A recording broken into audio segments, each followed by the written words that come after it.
Curious Naked Diatribes. Curious Naked Diatribes. Curious Naked Diatribes.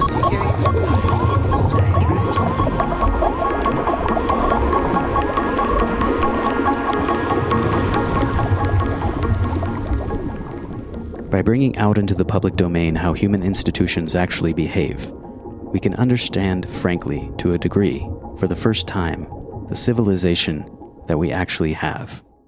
Julian Assange. I've just posted something on Facebook that comes from a news organization that I'm quite sure is not something that mainstream media is interested in, much less reporting on. Now I wait, and wait, and wait some more.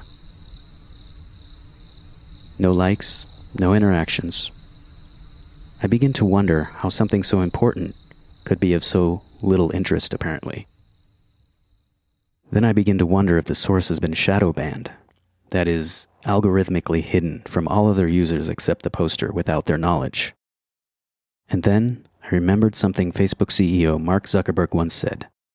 He said, quote, "In a lot of ways, Facebook is more like a government than a traditional company.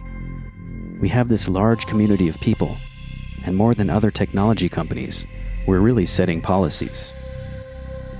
Now, if you're anything like me, you're just a bit concerned about statements like this. You're just a wee bit concerned about the enormous influence big tech giants like Google, Amazon, and Facebook actually have on what information we have access to, combined with the decline of traditional local news reporting. Other people are concerned about this as well. Greek economist Yanis Varoufakis has gone as far as to describe this situation as a post-capitalist, techno-feudalist dystopia. But maybe I'm getting ahead of myself. Let's break it down.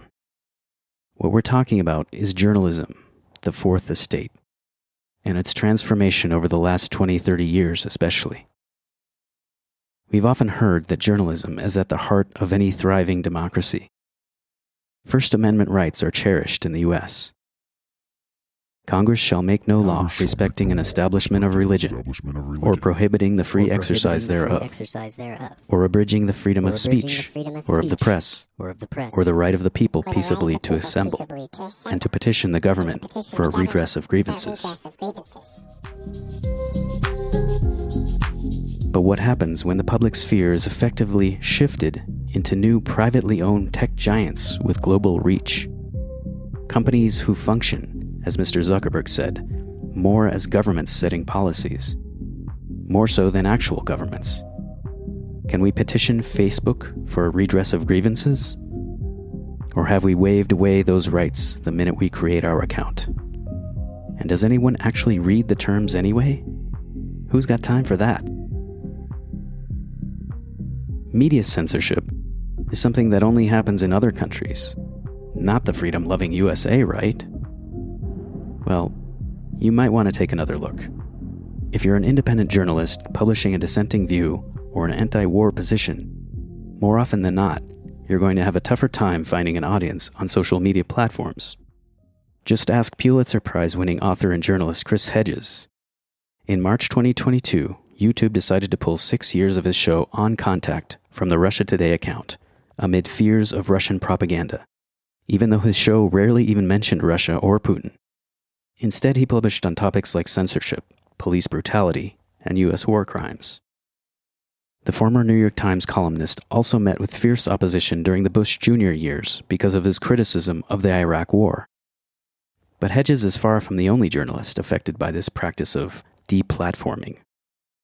Another organization that's been on the front lines of the media censorship battle is Mint Press News. Its founder and editor-in-chief, Manar Adli, a Palestinian-American journalist, was recently featured in a panel discussion hosted by St. Mary's College called The State of Our So-Called Free Press. Here's what she had to say. While the internet is something to be celebrated where we can share information and share ideas, big tech has now become another arm of the elite.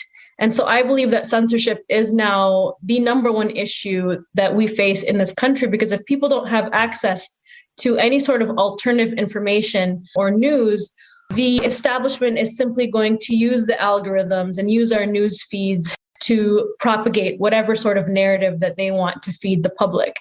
And so that's where we're at today.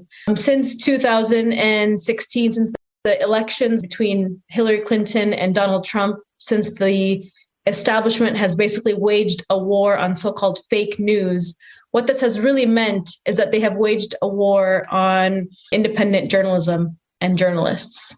And so we at Mint Press have seen a major hit by Google's change of algorithms, Facebook's partnerships with the Anti-Defamation League, and Facebook's partnership with the Atlantic Council, big tech social media giants partnering up with Israel and the Democratic Party. The very entities that the media should be holding accountable are now working in cahoots with these organizations and entities, with these special interest groups.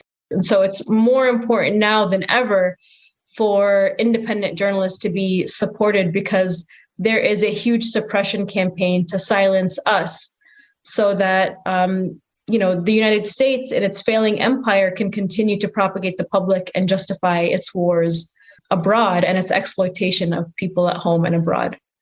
If you don't take anything else away from this episode, consider that news is and always has been a business. And the business model? Well, they're selling you. Sure, you might pay for a copy of the New York Times or the Washington Post. But the product being sold is your attention on those ads, baby. And who's paying for that? Well, that'll be the subject of another episode. I hope you found this episode helpful, and I hope you'll stay curious and stay tuned. Curious Naked Diatribes is a production of Javi Media. New episodes first and third Tuesdays. You can get in touch through info@javimedia.net.